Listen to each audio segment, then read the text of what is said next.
All right, guys, welcome back to Grow the Earth. Today, we're going to be talking about greenhouses, or seed starting houses, or grow houses, or however you want to put it. This is where we start all of our sprouts. This is where we grow all of our seed before it goes outside in the garden. And today, stick around, we're going to go over what I have in my greenhouse, how I grow my seeds, how I grow my starts, and some tips that are going to help you grow better in your greenhouse. And guys, before we get to it, right over in the corner, you're going to see a big subscribe banner come up. Over there in the corner, click subscribe if you're not a subscriber yet. You know, I have videos like this that come out every week. I do my best to give you as much knowledge as I can, either through my own research or my own knowledge that I've gained by gardening myself. And if you're a new gardener, you need to look back. I've got some videos up there. They're going to be flashing across in a screen card that are going to be there specifically for you. Because every gardener starting out needs to know certain things, and I've got a video right up there for you guys. And as you can see, we've got just a little mediocre greenhouse, seed sprouting, tent, whatever you want to call it. And we've actually, and this is just because of the lights we have taken out the middle shelf in there. That way we could give our lights the proper amount of length that they need in order to not burn our plants. Now, as you can see, and if you've seen me on Facebook, I really tout these Bloom Spect 600 watt lights. Very good light, full spectrum light, and one of the main things that I really like about this is because LEDs get hot. These things have a fan in them that is going to remove that heat. Well, right now it's been like 38 degrees outside all day. But inside of here, this little greenhouse is right around 70 degrees because I have 4 of these lights that are circulating hot air. And also, I have a little bitty fan there that I use to kind of stir the air around to keep the moisture level kind of even across all of it. And that way, I don't get any really bad moisture spots in, especially right over the top of the soil and so forth. As you can see, we got, tomatoes and peppers and, all the necessities that we have that we're going to start this spring. And if you notice also, I've got this, and you can actually go a cheaper route than what we did here, but this is what was available at the time. But this is like a solar blanket, but it's one of the real heavy duty ones that you can use for making a tent out of, an emergency shelter, the whole 9 yards. And the reason we put this around it is because with our lights, we noticed that we were losing a lot of light that was shining out through the clear green shell of the greenhouse, as you see here.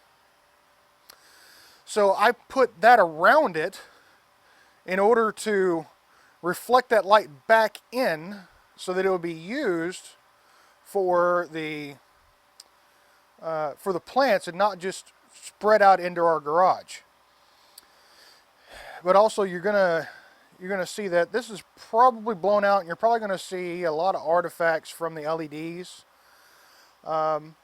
One quick tip about LED lights: if they do not have a spectrum analysis, and if they don't have, and I believe it's a joule reading, which is going to tell you the amount of energy that is put into certain areas on the growing area, don't buy it. The reason I say that is any grow light manufacturer is going to have those specks because they've done the research and they know and they measured exactly how well these grow lights work. If you can't find that, just completely stay away from it. I personally, we went through like 2 or 3 different grow lights before we found these.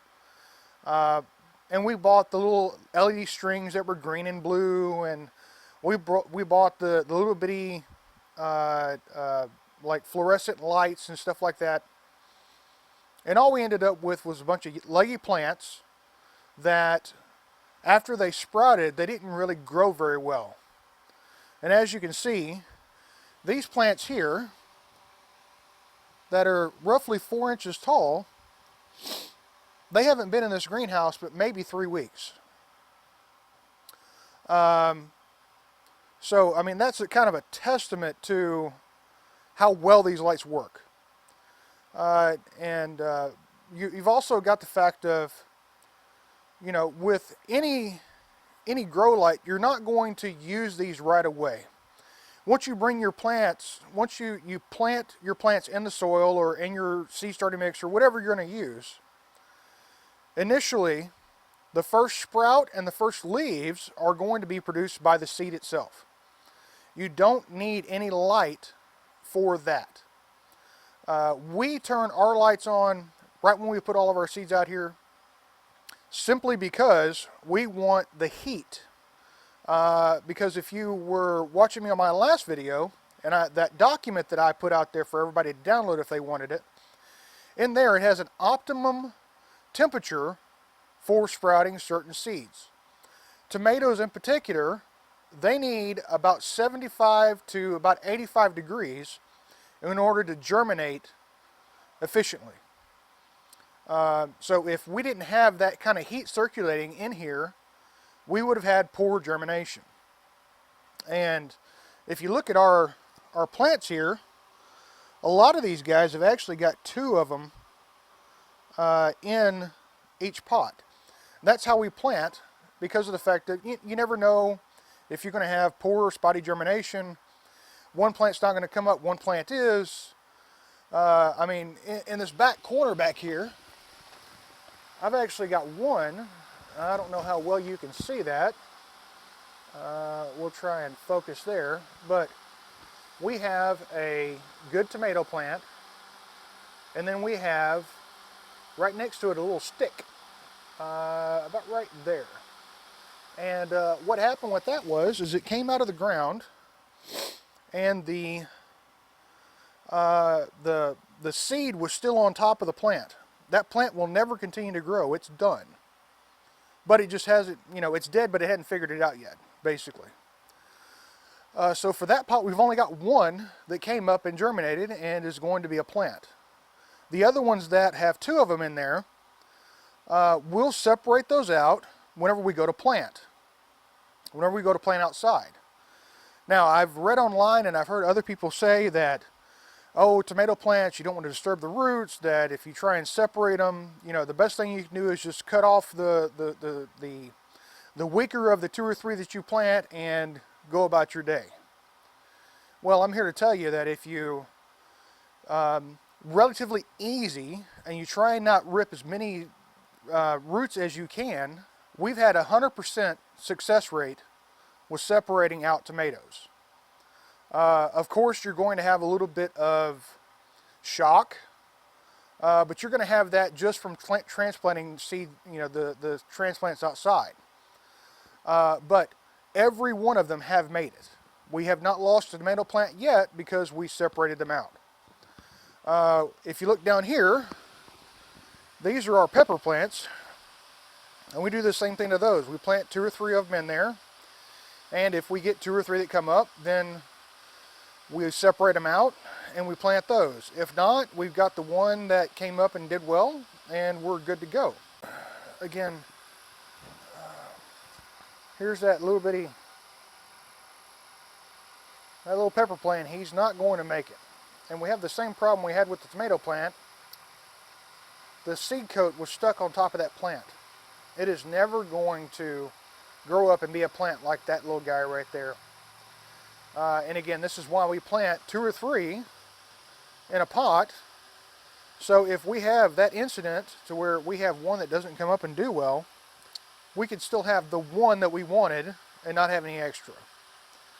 And you know, I understand that we've got more than what we want, but you know, right now, with so many people realizing that food insecurity is a real thing, it's not going to take you long to find someone who wants some extra pepper or tomato plants. You'll probably have people jumping at it. And I say giveaway because, you know, this is God's blessing. And I'm not going to charge somebody for God's blessing. God blessed me with enough plants to have as many as I needed, plus some.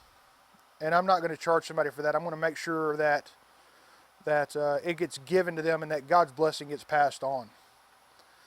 And again, one last thing about your water here. If you see, we have a little bit bucket there, and that's what we fill out of to water. And that's about a gallon and a quarter. And it's plenty enough for these 4 flats that we have in here. And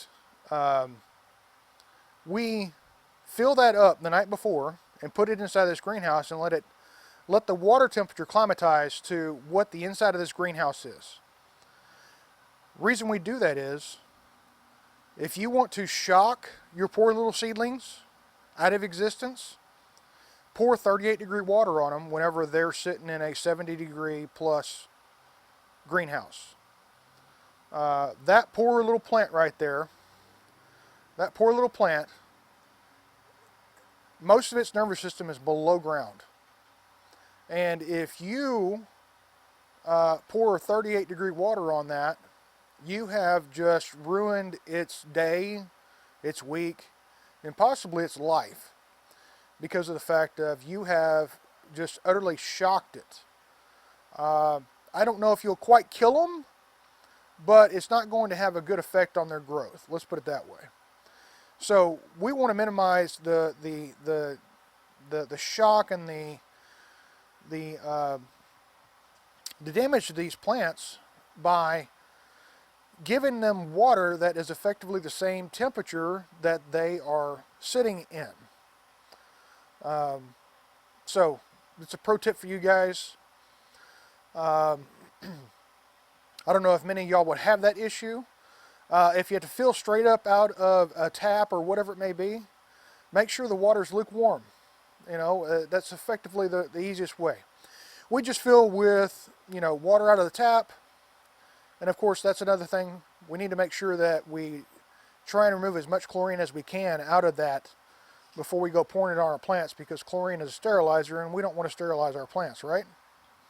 So, we just fill that bucket up, put it out here, let it climatize overnight, and the next morning whenever I get up before I go to work, I water, and everything is good and lovely, and I don't have the plant shocked by me pulling 38-degree water out of our tap. Again, this is a poor little bitty greenhouse. I think we gave 50, 60 bucks for this greenhouse. The little wrap may have been another 10. And the fan I was actually gifted out of, the place I work. So I'll put a link to everything that I can find. And again, I don't make any money off of that, guys. I just do that for convenience for you guys. That if you see it in my video, that you'll be able to find it, and it's not a wild goose chase for you looking for something that you may see in my video. So the lights themselves, I've had for 2+ years. They do 18 hours on, 16 hours on, 8 hours off, every spring and every fall. And after these come out, if we have issues with things we plant in the ground, we'll bring and start them in here. And those plants will start in here again. So it'll run through another cycle after this one sometimes in order to have everything we want in our garden. So again, we're trying to emulate nature. So we try and do that in every way. Of course, God does it way better than we ever will. And He is going to make grow what he wants to grow, no matter what we do with it. No matter what we do, no matter what we say, no matter what we try, he's going to grow what he's going to grow. And we should be thankful, and we should be welcome that blessing, no matter what it may be. You know, even in bad times and bad things, it may be God's blessing just in disguise. You know, if he's not going to grow something for you, maybe you haven't learned enough about that plant to grow it correctly. I've posted on Facebook that we've got cauliflower this year. I have never gotten cauliflower. We have grown it 2 other years, and in doing enough research and finally doing enough understanding about what that plant needs, we got a head of broccoli off of everything that every one of them we planted. And they finally had enough time and enough nutrition that they grew well. So just because you've planted something and you've planted something and you've planted something and it hasn't grown, don't get discouraged, guys. Learning is a part of gardening, I promise you. I've been gardening for 10 plus years, and this is something that is learned and is a skill set that you're not going to gain overnight. I've killed more plants than I can count on mine and your fingers and toes, I promise you. I've made every mistake in the book. Thankfully, from certain people that I've watched on YouTube and certain things that I've read, I've avoided some of the larger ones. But I've made plenty. You will too. And it'll be just fine. The worst thing is you're out a $2 to $3 packet of seed, and your time and energy. But as long as you learn something and you continue to try and grow that, or you say to yourself, well, I'm going to learn more about this plant and what it needs to grow effectively before I plant it again, then you're still learning, you haven't given up. Don't give up. Just continue to try and grow, and just, be joyful in the fact that God is growing these things for you, and give thanks to Him for it. All right, guys, as always, pray over your family, pray over your garden. Make God number one in your life, and repent for the things that you do that are not righteous within His sight, and have a great day.